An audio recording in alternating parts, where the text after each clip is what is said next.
धातु एवं अधातु। धातुओं के भौतिक गुण। धात्विक चमक, चमकदार। उदाहरण सोना। सारी धातुएं कठोर होती हैं अर्थात ठोस अवस्था में पाई जाती हैं। उदाहरण लोहा।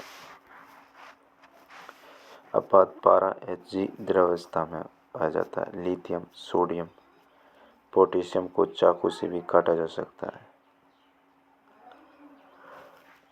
पोटेशियम, लिथियम, सोडियम, पोटेशियम आघात भर देता। ये वे धातुएं जिन्हें पीट कर चादर के रूप में बनाया जाता है।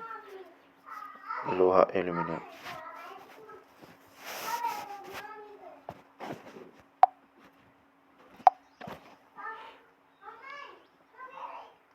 तन्यता, वे धातुएं जिन्हें तार के रूप में व्यक्त किया जा सके। उदाहरण सोना। 1 ग्राम सोने से 2 किलोमीटर लंबा तार बनाया जा सकता है। चालकता, धातु ऊष्मा की सुचालक होती है। उदाहरण चांदी, तांबा।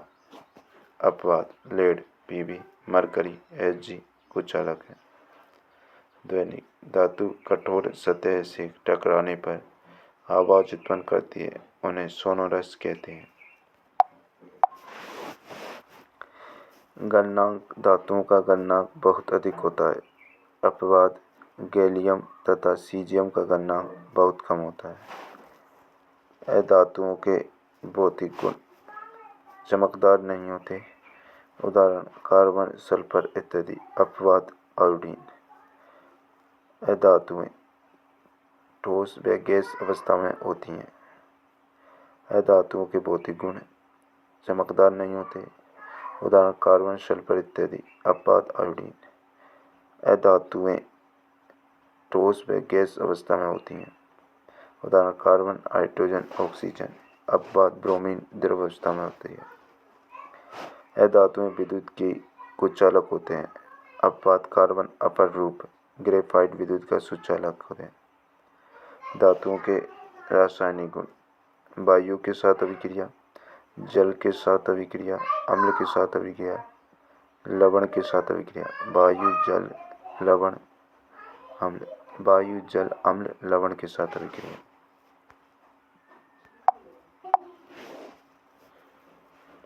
वायु के साथ अभिक्रिया। धातु प्लस ऑक्सीजन, धातु oxide. Cu plus O2, CuO। Copper oxygen, copper oxide. तांबा या कॉपर प्रज्वलित नहीं होता, परंतु करने पर काले रंग की परत चढ़ जाती है। Mg plus O2, MgO। Magnesium oxygen, magnesium oxide, Mg।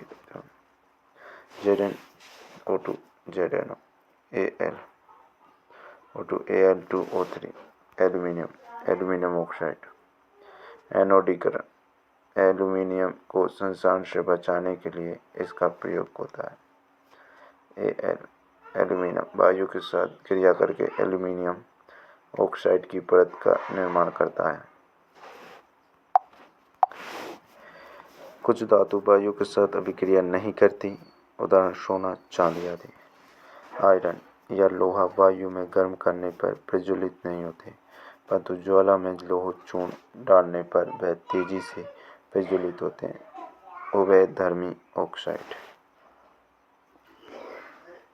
वे धातु ऑक्साइड जो अम्ल व क्षार दोनों के साथ अभिक्रिया करते हैं उभयधर्मी ऑक्साइड कहलाते हैं तथा लवण व जल का निर्माण करते हैं, उन्हें उभयधर्मी ऑक्साइड कहा जाता है। उदाहरण ZnO, Al2O3, BeO। धातु ऑक्साइड अम्ल, क्षार, लवण, जल। Al2O3, HCl, AlCl3H2O, Al2O3, NaOH, NaAlO3, H2O, sodium aluminate. वे धातु ऑक्साइड जो केवल क्षार के साथ क्रिया करते हैं वे अम्लीय प्रकृति के होते हैं। धातु ऑक्साइड क्षार के साथ क्रिया करके लवण व जल बनाते हैं। धातु ठंडे जल के साथ क्रियाशील सोडियम, पोटेशियम, कैल्शियम का निर्माण करता है। NaKCl। गर्म जल के साथ Mg केवल भाप के साथ क्रियाशील AlFeZn जल के साथ कोई अभिक्रिया नहीं PbCuAu Ag CaMgG जल के साथ अभिक्रिया करने पर तैरने लगते हैं क्योंकि H2 गैस के बुलबुले धातु के साथ चिपक जाते हैं। जल के साथ अभिक्रिया ठंडे जल के साथ अभिक्रिया NaKCl सोडियम पोटेशियम कैल्शियम का निर्माण ठंडे जल के साथ अभिक्रिया Na plus H2O NaOH plus H2 plus ऊष्मा का निर्माण। गर्म जल के साथ अभिक्रिया Mg H2O गर्म जल MgOH 2 H2 धातु की भाप के साथ AlFeZn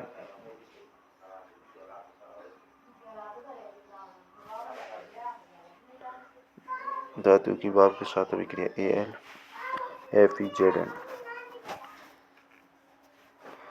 Al2O3 plus H2 Fe plus H2O Fe3O4 plus H2 धातु जो जल के साथ अभिक्रिया नहीं करती।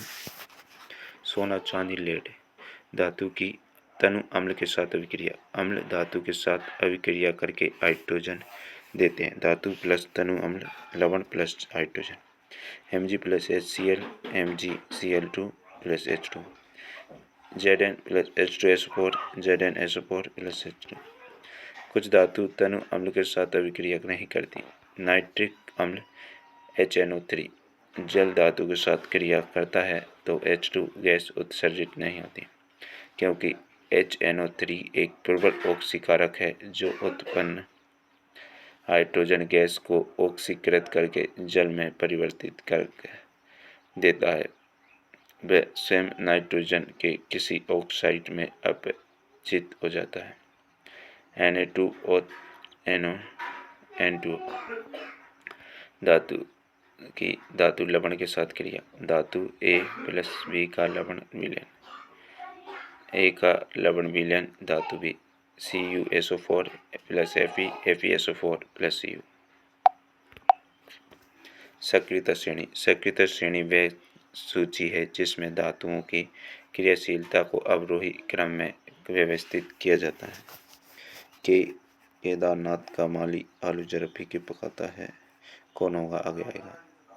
केदार से के पोटेशियम नाथ से Na सोडियम का से Ca कैल्शियम माली से Mg मैग्नीशियम आलू से Al एल्यूमिनियम जरा से Zn जिंक फीके से Fe आयरन पकाता से Pb लेड A से H हाइड्रोजन कौन से Cu को पता होगा से Hg मरकरी पारा आगे से Ag सिल्वर आएगा से गोल्ड Au सबसे कम अभिक्रियाशीलता। नीचे धातु एवं अधातु घटती अभिक्रियाशीलता। आयनिक यौगिक इलेक्ट्रॉन का धातु से अधातु की ओर चले जाना आयनिक यौगिक विद्युत संयोजक यौगिक कहलाता है। Na plus E Cl plus E Cl minus.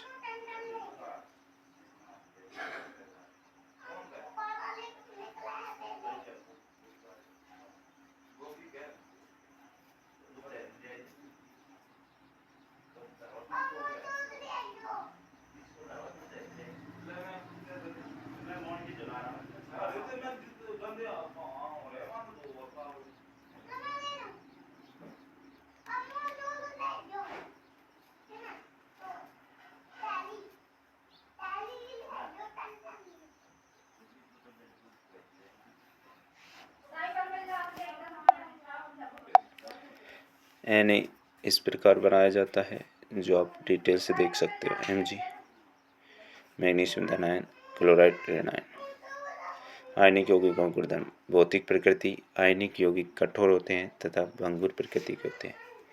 गलनांक व क्वथनांक। आयनिक यौगिकों का गलनांक व क्वथनांक बहुत अधिक होता है, क्योंकि आयनिक यौगिकों में अल्टरनेटिक आकर्षण बल अधिक होता है। घुलनशीलता। जल में घुलनशील होते हैं। मिट्टी के तेल, केरोसिन, पेट्रोल, डीजल आदि में अम्लीय होते हैं। विद्युत चालकता। आयनिक यौगिक जलीय विलयन में तथा गलित रूप में विद्युत का चालन करते हैं, परंतु ठोस में विद्युत का चालन नहीं करते। जलीय विलयन में आयन होते हैं, इस कारण इसे विद्युत का चालन कहते हैं। प्रकृति में धातुओं की स्थिति। युक्त अवस्था में, मुक्त अवस्था में गोल्ड, प्लेटिनम, सिल्वर, मरकरी आदि। संयुक्त अवस्था में sodium, calcium, potassium, aluminium, manganese, copper इत्यादि। खनिज। पृथ्वी में प्राकृतिक रूप से उपस्थित तत्वों व यौगिकों को खनिज कहते हैं। लोहा, एल्युमिनियम। अयस्क। खनिजों को कोई विशेष धातु अधिक मात्रा में होती है, जिनका निकलना लाभकारी होता है, उसे अयस्क कहा जाता है। अयस्क का साधारण। उच्च अभिक्रियाशील धातु, गलित अधातु का विद्युत अपघटन, शुद्ध धातु। मध्यम अभिक्रियाशील धातु, कार्बोनेट, अयस्क निस्तापन, सल्फाइड अयस्क भर्जन। निम्न अभिक्रियाशील धातु, सल्फाइड अयस्क भर्जन, परिष्करण। धातु का ऑक्साइड। धातु में अपचयन, धातु का शोधन। अयस्क में धातु निष्कर्षण, अयस्कों का समृद्धिकरण। गैंग। पृथ्वी में खनिज अयस्कों में मिट्टी, रेत, धूल जैसी कई अशुद्धियाँ होती हैं, जिन्हें गैंग कहते हैं। धातु में निष्कर्षण से पहले अशुद्धियों को हटाना आवश्यक है। गैंग को हटाने के लिए कुछ प्रक्रियाओं का उपयोग होता है तथा उनके भौतिक तथा रासायनिक गुणों को पहचान करके उन्हें पृथक किया जा सकता है। धातुओं का निष्कर्षण। कुछ धातु प्रकृति में स्वतंत्र अवस्था में पाई जाती हैं, तो कुछ धातु यौगिक के रूप में सक्रियता श्रेणी में नीचे की धातु जल, कॉपर, गोल्ड, सिल्वर स्वतंत्र अवस्था में पाए जाते हैं। सक्रियता श्रेणी का मध्य धातु जैसे कि जिंक, लेड, अवयस, सल्फाइड व कार्बोनेट के रूप में पाई जाती है। सक्रियता श्रेणी के ऊपर धातु जैसे कि अधिक क्रियाशील होने के कारण कभी भी स्वतंत्र अवस्था में नहीं पाई जाती। सक्रियता वर्ग में आने वाली धातुओं का निष्कर्षण से निम्न तरह किया जाता है। इनके धातु ऑक्साइड को केवल गर्म करके ही प्राप्त किया जा सकता है। उदाहरण, शनिवार मरकरी का अयस्क है। वायु में शनिवार को गर्म करने पर मर्क्यूरिक ऑक्साइड बनता है।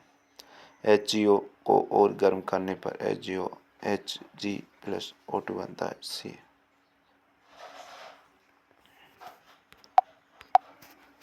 इस श्रेणी की धातुएं सल्फाइड व कार्बोनेट के रूप में पाई जाती हैं। धातु को उसके ऑक्साइड से प्राप्त करना अधिक आसान है, अतः हम पहले सल्फाइड व कार्बोनेट को उसके धातु ऑक्साइड में परिवर्तित करते हैं। सल्फाइड अयस्क को भर्जन विधि द्वारा धातु ऑक्साइड में परिवर्तित किया जाता है। कार्बोनेट अयस्क को निस्तारण विधि द्वारा धातु ऑक्साइड में परिवर्तित किया जाता है। भर्जन। सल्फाइड अयस्क को अधिक वायु व अधिक ताप पर गर्म करना। निस्तापन। कार्बोनेट अयस्क को सीमित वायु अथवा वायु की अनुपस्थिति में सीमित ताप पर गर्म करना। उदाहरण, जिंक अयस्क का भर्जन व भर्जन। निस्तारण। धातु ऑक्साइड से धातु प्राप्त करने के लिए कार्बन उपचायक का प्रयोग करते हैं। ZnO+ZnCO। निस्तापन अभिक्रिया द्वारा भी धातु ऑक्साइड से धातु प्राप्त की जा सकती है। इसमें उपचायक के रूप में अत्यधिक क्रियाशील धातु का प्रयोग किया जाता है। NaCl आदि। MnO2Al MnAl2O3 उष्मा थर्मिट अभिक्रिया। इस अभिक्रिया का उपयोग रेल की पटरी व मशीनों पुर्जों की दरारों को जोड़ने के लिए किया जाता है। Fe2O3Al FeAl2O3 उष्मा आयरन ऑक्साइड। ये धातुएं अत्यधिक क्रियाशील होती हैं। उदाहरण NaKCl। इन्हें विद्युत अपघटनी अपचयन द्वारा प्राप्त किया जाता है।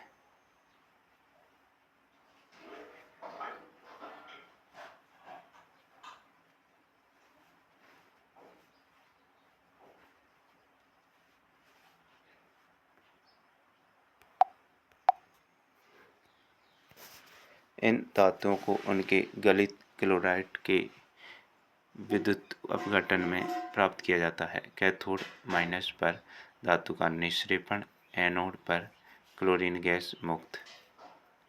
कैथोड पर Na+, एनोड पर Cl-।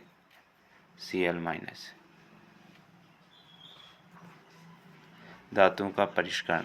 अशुद्ध धातुओं से अपद्रव्य हटाकर पूर्ण रूप से शुद्ध धातु प्राप्त करने की विधि परिष्करण कहलाती है। प्रमुख विधि अपघटनी परिष्करण, विद्युत अपघटनी परिष्करण।